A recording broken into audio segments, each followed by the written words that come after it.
దేవుడు ఒక మానవుని కలుగు చేసినప్పుడు అతడు ఒక్కడే ఉంటే చాలు అని తలంచలేదు, కానీ తనకు సాటి అయిన సహాయమును చేయుదును అనుకున్నారు. అనగా ఆదాము గారికి దేవుడు అవ్వను తోడుగా ఇచ్చినారు. ఇక తర్వాతి కాలములో దేవుడు వారిని దీవించి సంతానమును ఇచ్చుట ద్వారా ఒక కుటుంబము అనగానే ఒక గొప్ప ఆనందము. అదొక చిన్న సంఘం, అది ఒక సంఘటిత శక్తి. అందులో ఉండేటువంటి సహవాసము ద్వారా సంతోషంతో సంవత్సరాల తరబడి మనము జీవిస్తాం ఈ భూమి మీద. దేవుడు అలాగునే కుటుంబములను విస్తరింపచేసి ఒకరికి ఒకరు తోడుగా ఉండాలి. ఎందుకంటే ఒంటరిగా ఉన్నప్పుడు మానవుడు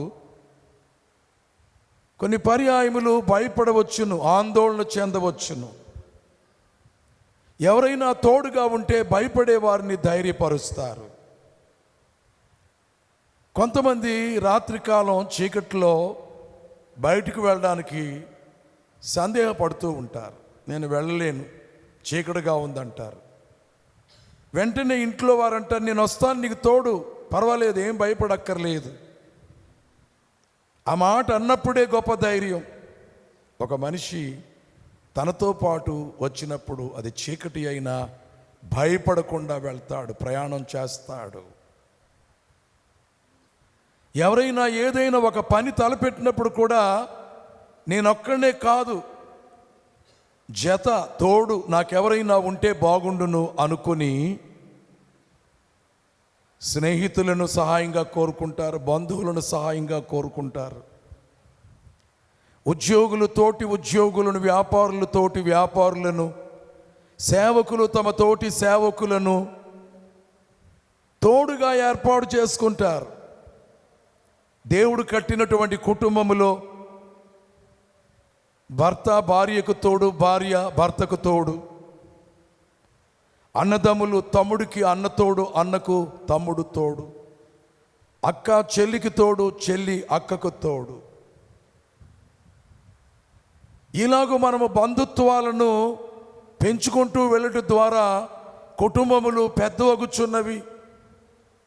మా కుటుంబం ఎంతో బలమైంది, మేమందరము ఏదైనా చేయాలనుకుంటే చేయగలం, ఎందుకంటే చాలామంది మేము ఉన్నాము అని అంటుంటాము.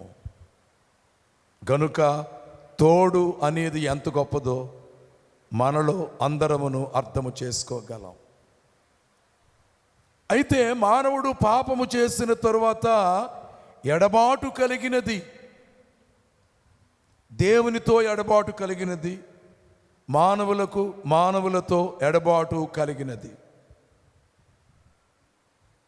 దేవునితో ఎడబాటు కలిగినది కాబట్టి నీ స్వరము విని భయపడి నేను దాగున్నాను అన్నాడు ఆదాము గారు. మానవులకు ఎడబాటు కలిగినది కాబట్టే ఆదాము గారిని అడిగితే అవ్వ మీద నెపం మోపుచున్నాడు. కానీ గొప్ప మాట ఏమిటంటే అవ్వగారు మాత్రం ఆదాము గారి మీద నెపం మోపలేదు. ఆ నెపమేదో ఆ సాతాను మీదనే కానీ తన భర్త మీద నెపము మోపని మంచి మాదిరిని మన మొదటి తల్లి మానవ సృష్టిలో కనుపరిచినట్లుగా చూడగలుగుతూ ఉన్నాం. మరి ఆదాము ఎందుకు తన భార్యపై నెపము మోపాడు? నేను తిన్నాను అనవలసినటువంటి వాడు నీవిచ్చినటువంటి ఈ స్త్రీయే, నాకిచ్చింది ఈ పండు అందుకు తిన్నాను అని నెపము మోపుట ద్వారా ఒక విధమైనటువంటి ఎడబాటు వారి మధ్య కలిగినది. ఈ రోజున కూడా ఒకరిపై ఒకరు నేరము మోపుట ద్వారా, నిందలు వేయుట ద్వారా ఎడబాటు కలిగి ఉన్నది. ఇంకా చెప్పాలంటే కలిసి ఉన్నట్లుగా ఉన్నా కలిసి ఉండుట లేదు. భార్యాభర్తలైనను ఏండ్లు తరబడి ఒకరితో ఒకరు మాట్లాడుకొనని వారు ఉన్నారు. తండ్రి తల్లి బిడ్డలైనను ఒకరితో ఒకరు మాట్లాడుకొనని వారు ఉన్నారు. దీనిని ఎడబాటు అంటున్నాము. మానవులలో ఒకరికి ఒకరు ఎడబాటు అనేది అది ఎంత దుఃఖకరమో, బాధకరమో, భయంకరమో. కానీ వీటిని మించి మనిషి దేవునికి ఎడబాటు అగుట, దేవునికి దూరం అగుట, దేవునితో ఉన్నటువంటి బంధాన్ని త్రెంచుకొనుట,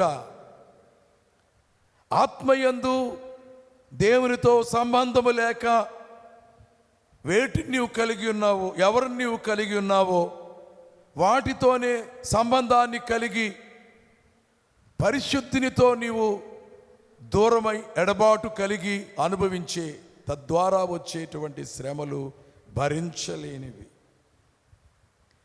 దేవునితో మానవుడు ఎడబాటును కలిగి ఉంటే ఇహమందైనను శ్రమే. ఇహలోక జీవనమును చాలించుకున్న తరువాత కూడా దేవునిని అంగీకరించని ఆత్మ అగ్ని ఆరదు, పురుగు చావదు, అక్కడ ఏడ్పు ఉన్నది, పండ్లు కొరుకుట ఉన్నది అనే నరకములోనికి త్రోయబడవలసి ఉన్నది. ఇది దేవుని న్యాయము. దేవుని న్యాయమును ఎవరు ప్రశ్నించడానికి వీలు లేదు. దోషమునకు దండన ఉన్నది, పాపమునకు శిక్ష ఉన్నది. దేవునితో కలిసి ఉంటే పాపము లేదు, శిక్ష లేదు. దేవునితో సత్సంబంధాన్ని కలిగి ఉంటే దోషము లేదు, నరకము, పాతాళము ఈ మాటలకు నీ జీవితంలో అవకాశం ఉండదు. దేవునితో సంబంధం కలిగి ఉంటే ఈ లోకములో జీవించి ఉంటావు. ఈ లోక జీవనమును మరణము ద్వారా, ప్రాణము నుండి, ఆత్మ నుండి దేహము విడిపోవుట ద్వారా వచ్చేటువంటి మరణము ఏదైతే ఉన్నదో ఆ మరణము తర్వాత కూడా మరణము కాదు, దేవునితో కలిసి ఉండుట జీవితము, జీవనము. యుగ యుగములు దేవునితో జీవిస్తాము. అందుచేతనే దేవునితో కలిసి జీవించే జీవితములో ఉన్న సంతోషాన్ని మానవులకు ప్రసాదించడానికి మనుష్యులకు దేవుడే తోడుగా ఉండు నిమిత్తమై యేసుక్రీస్తు అను పేరున ఈ భూమి మీదికి ఆయన వచ్చారు.